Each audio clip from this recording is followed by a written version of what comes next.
Princess Donut. The Royal Court of Princess Donut. The Royal Court of Princess Donut, which is a book reference to Dungeon Crawler Carl, which is a series that I highly recommend. It's very entertaining. It's heavily based off of like World of Warcraft and randomly number generated games. I'm Keenan Keryk, and this is my bee farm.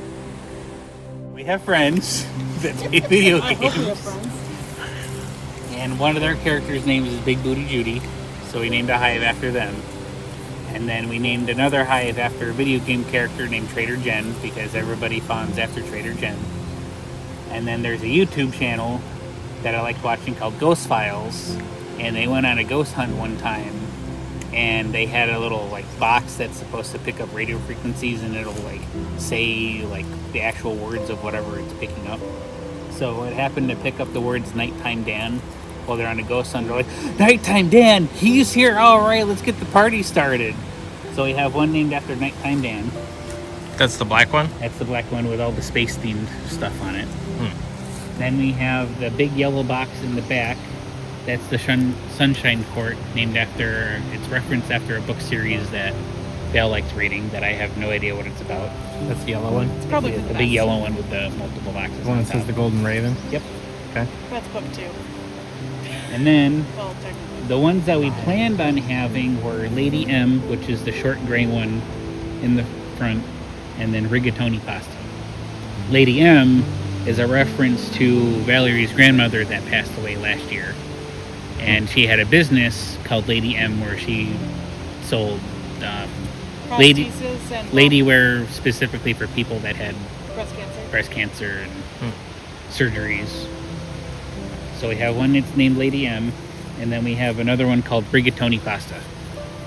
Oh, okay, yeah, I see it. Which is a reference to a couple of friends that play VR chat with each other, and one of them is a worm character that they use an AI voice that just says like some of the strangest unhinged things that you can think of.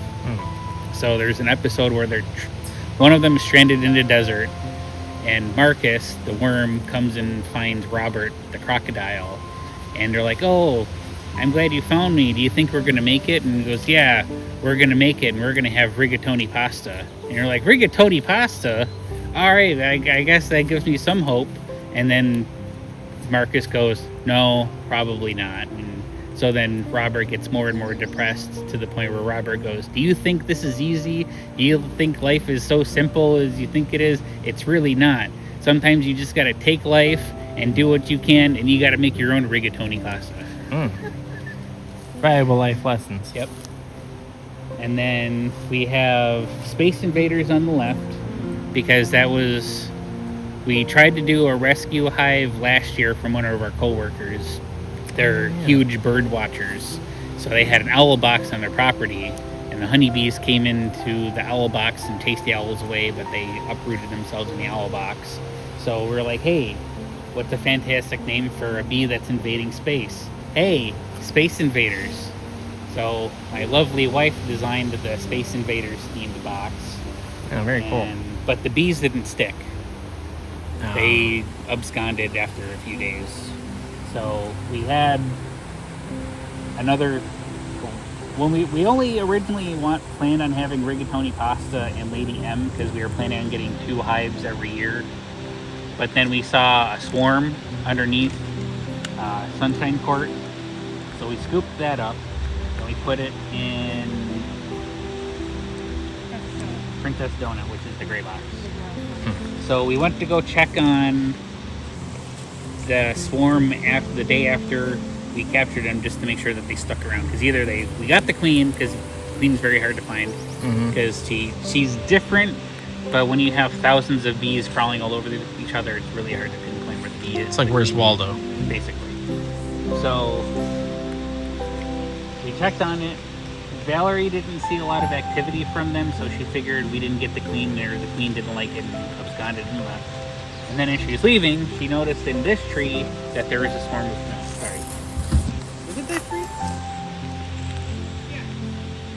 She noticed that there was another swarm of bees, and she goes, "Oh, well, the bee swarm that we captured yesterday must have just came over here. So let's go capture them again."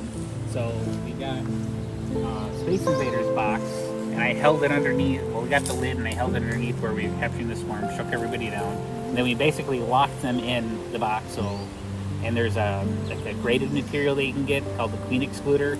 So when the queen is pregnant and fat, she can't fit through the queen excluder. So we basically locked the front door and put this queen excluder on so she couldn't leave. And then eventually coaxed them enough to stay. And then I just happened to be like, well, why don't we just look at the other box to be, just make sure that they actually left. So I moved everything out of the way. Turns out we kept the swarm from the previous day. So now we have 2 swarms that we're trying to deal with. And then we're like, gotta get another box. So we have Princess Donut. The Royal Court of Princess Donut. The Royal Court of Princess Donut, which is a book reference to Dungeon Crawler Carl, which is a series that I highly recommend. It's very entertaining. Stuff of like World of Warcraft.